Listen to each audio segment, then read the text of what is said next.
3 kelas A1 PGSD angkatan 2020 IKIP Siliwangi.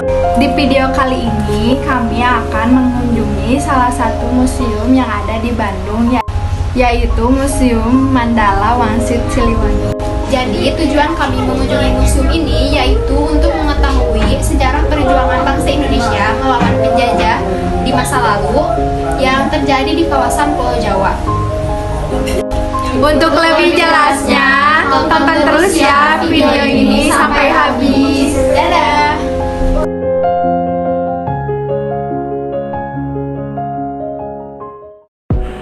Museum Mandala Wangsit Siliwangi diresmikan oleh Panglima Divisi Siliwangi, yaitu Kolonel Ibrahim Aziz pada tanggal 23 Mei 1966. Dan museum ini merupakan museum militer yang berada di Kota Bandung, tepatnya di Jalan Lembong nomor 38, Kecamatan Sumur, Bandung.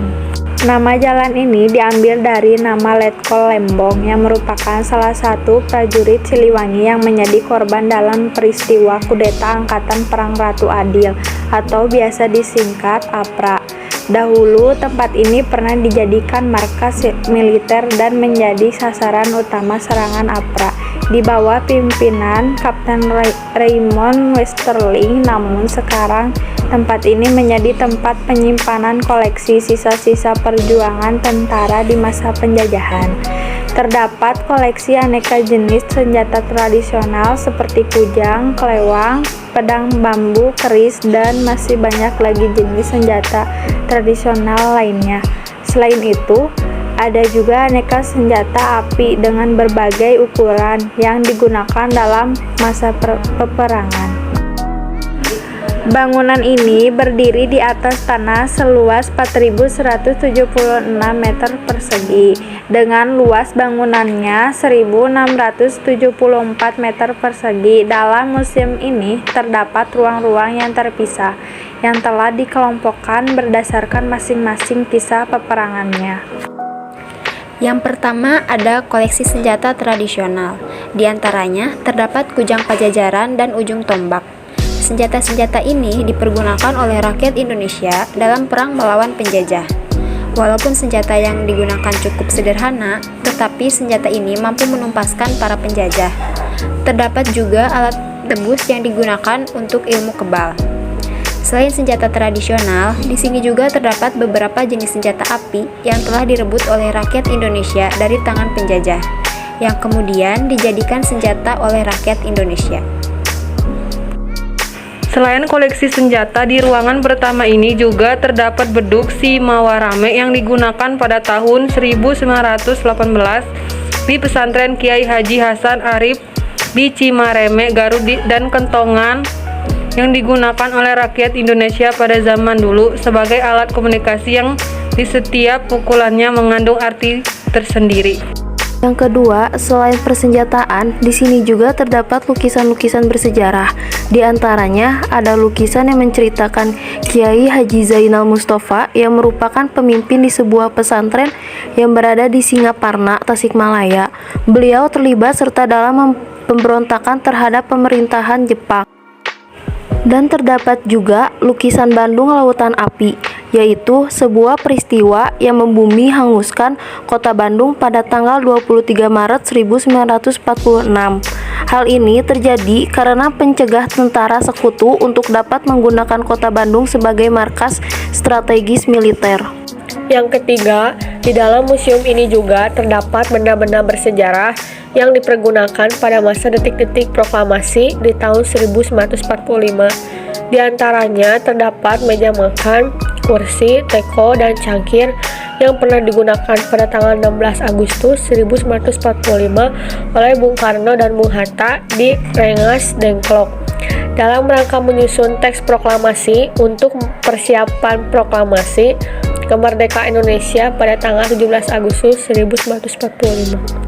Di sana juga terdapat patung macan yang terlihat sangat asli, dan untuk bulunya memang diambil dari bulu macan yang asli. Macan ini digunakan sebagai simbol dari Kodam Siliwangi. Terlihat dari lambang yang digunakan dalam logo Siliwangi, yaitu terdapat gambar kepala macan atau orang Sunda menyebutnya dengan kepala maung. Tentara dari Divisi Siliwangi pernah melakukan hijrah dari Jawa Barat ke Yogyakarta dalam sebuah peristiwa yang dikenal sebagai Long March Siliwangi dengan berjalan kaki. Peristiwa ini dilatar belakangi oleh adanya perjanjian Renville. Koleksi yang disimpan di sini dipajang berjajar. Di antaranya ada berbagai senjata, ransel karung, baju jas, baret, ikat kepala, serta berbagai lencana dan emblem ketentaraan. Dan terdapat juga koleksi mata uang yang dipergunakan sebagai alat transaksi pada zaman dulu. Di ruang 6 terdapat beberapa foto korban kekejaman yang dilakukan oleh para pemberontak yang ingin mendirikan negara Islam yang tergabung dalam kelompok DI atau TII dalam kurung Darul Islam atau Tentara Islam Indonesia tutup kurung. Banyak foto-foto yang bisa dibilang cukup vulgar karena menampilkan foto-foto mayat, jenazah yang telah membusuk, bahkan tubuh yang terpenggal. Dan selain itu, di ruangan ini juga terdapat lukisan-lukisan, diantaranya terdapat lukisan peristiwa ditangkapnya Sekar Maji Marijan Kartosoewirjo pada tanggal 4 Juni 1962 di Gunung Geber melalui operasi Pagar Betis. Di ruang berikutnya terdapat dokumentasi penumpasan G30 PKI yang memperlihatkan foto-foto pahlawan revolusi dan jenazah mereka saat baru diangkat dari lubang buaya. Di lemari kaca atasnya terdapat foto-foto dan piagam penghargaan yang diperoleh prajurit Siliwangi saat melakukan tugas-tugas internasional pada kurun waktu 1965 sampai 1974. Terdapat juga lagu-lagu perjuangan dipajang dalam figura yang digantung di dinding ruangan. Ruang terakhir menampilkan foto-foto para panglima divisi Siliwangi. Ada 36 prajurit yang pernah memimpin divisi Siliwangi, mulai dari panglima pertamanya yaitu Bapak Ahmad Nasution yang saat itu berpangkat kolonel, hingga panglima yang terakhir menjabat. Foto ini tidak termasuk pangdam yang sedang menjabat saat ini. Di bagian luar ruangan juga terdapat beberapa kendaraan bekas peperangan yang telah dirawat dan dipajang. Juga ada sebuah ambulan yang dulunya pernah membawa pimpinan tertinggi Darul Islam atau Tentara Islam Indonesia Kartosoewirjo pada tanggal 4 Juni 1962. Ambulan ini menjadi salah satu benda paling bersejarah yang dikoleksi museum ini. Bentuknya yang besar dan kokoh membuat ambulan klasik ini dinamai Si Gajah. Selain itu, ambulan ini juga digunakan oleh Rumah Sakit Majalaya untuk membantu tim kesehatan dalam menyelamatkan para korban Darul Islam atau Tentara Islam Indonesia, mengangkut jenazah yang gugur ataupun korban luka.